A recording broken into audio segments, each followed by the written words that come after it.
Autour du débat parlementaire sur le projet de loi immigration du gouvernement, des voix s'élèvent pour demander que les Français soient directement consultés au sujet de la politique migratoire. Référendum et convention citoyenne sont les deux mécanismes les plus régulièrement évoqués. Alors, voyons ensemble ce qu'il est possible et souhaitable pour instaurer dans notre pays un débat apaisé sur un sujet qui déchaîne les passions. Le projet de loi actuel est le 30e depuis 1980. La France fait une loi immigration en moyenne tous les 18 mois. C'est plus que sur la santé, le pouvoir d'achat ou le climat.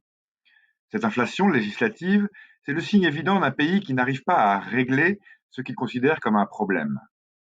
Conséquence, le droit sur l'entrée et le séjour des étrangers devient incompréhensible et l'administration a le plus grand mal à le mettre en application. On constate ainsi les écarts entre la loi et la réalité sur notre territoire, par exemple en matière d'expulsion, d'accès au travail ou de délivrance de titres de séjour.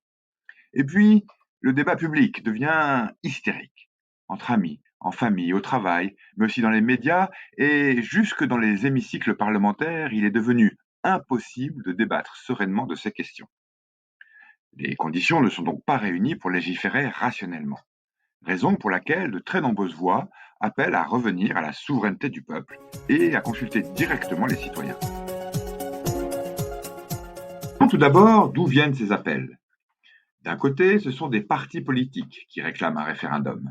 L'extrême droite, depuis fort longtemps, rejoint plus récemment par le parti Les Républicains. De l'autre, ce sont des citoyens, issus du monde associatif, qui, depuis un an, proposent la tenue d'une convention citoyenne, soutenue dans leur appel par des personnalités politiques tels que le ministre du Renouveau démocratique et porte-parole du gouvernement, ou encore de nombreux députés allant du centre-droit à la gauche. Premier élément central, qu'est-ce que notre Constitution permet de faire aujourd'hui? La migration est un sujet de société aux multiples dimensions qui, selon notre Constitution, ne peut pas faire l'objet d'un référendum. C'est le cas pour d'autres sujets sociaux tels que les retraites, par exemple. Il faudrait donc, pour tenir un référendum, changer notre Constitution, ce qui nécessite l'accord simultané de l'Assemblée nationale et du Sénat à la majorité des 3/5 des deux chambres réunies, ce qui, en l'état des forces politiques, semble compromis. En revanche, les conventions citoyennes sont inscrites dans la loi depuis 2021 et donnent pouvoir au Conseil économique, social et environnemental, le CESE, troisième chambre de notre République, de les organiser sur saisie de la Première ministre. Mais a-t-on déjà utilisé ces mécanismes en France? Le référendum a été utilisé 9 fois sous la Ve République. La dernière fois en 2005 sur le projet de constitution européenne. Dans l'histoire, le référendum a surtout été utilisé sous les régimes impériaux bonapartistes, c'est l'outil de plébiscite par excellence. 2 conventions citoyennes ont pris place en France, celle sur le climat qui a rendu ses conclusions en 2020 et celle sur la fin de vie en 2023.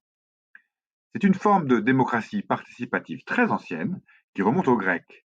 Le tirage au sort des citoyens a été prépondérant dans toutes les institutions de la démocratie athénienne. Quelle serait la question posée aux Français?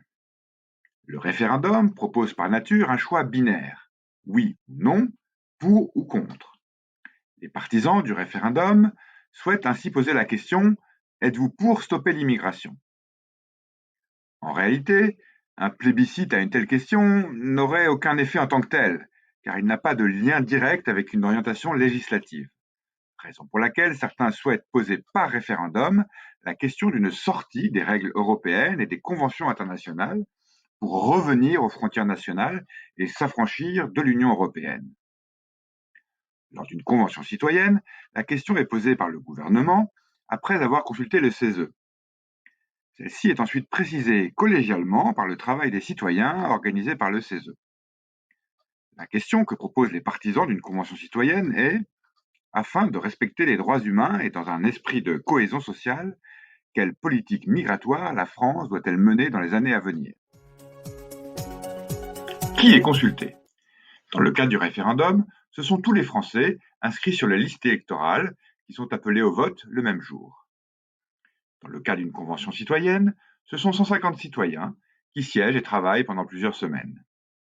Ils sont tirés au sort et représentent tout le territoire en veillant à être représentatifs de la population en termes d'âge, de genre, de catégorie sociale et professionnelle. Quels débats ces mécanismes permettent-ils d'instaurer? Les débats lors d'un référendum sont ceux d'une campagne électorale.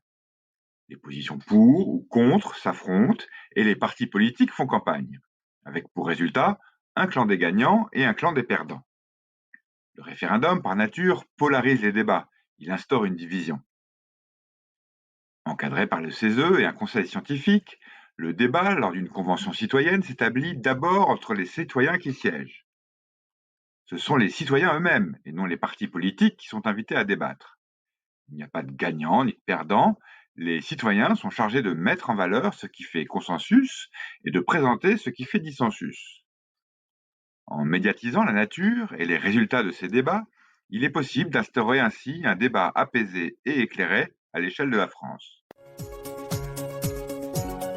Quelle est la portée de ces mécanismes?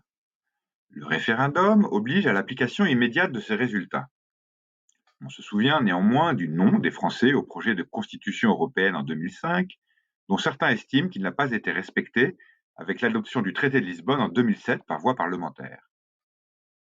Les propositions issues de conventions citoyennes n'ont pas pouvoir de loi. Elles doivent être par la suite traduites par des évolutions législatives ou par une nouvelle loi. C'est d'ailleurs le point central soulevé sur la pérennité et l'intérêt de ce mécanisme. Certains estiment par exemple que les propositions de la Convention citoyenne sur le climat n'ont été que très partiellement et insuffisamment reprises dans la loi. En conclusion, vous l'avez compris, la Convention citoyenne emporte de nombreux avantages sur le référendum. En réalité, ce sont deux voies de consultation du peuple différentes qu'il ne faut pas nécessairement opposer. Sur la migration, un référendum n'est pas possible selon notre Constitution. Il nécessite de poser une question pour ou contre peu adaptée au sujet et présente le risque que les citoyens l'utilisent comme plébiscite contre son émetteur, le président de la République. À l'inverse, une convention citoyenne est possible selon notre Constitution. Elle permet d'instaurer un débat apaisé, aboutissant à des propositions de politique publique par les citoyens eux-mêmes.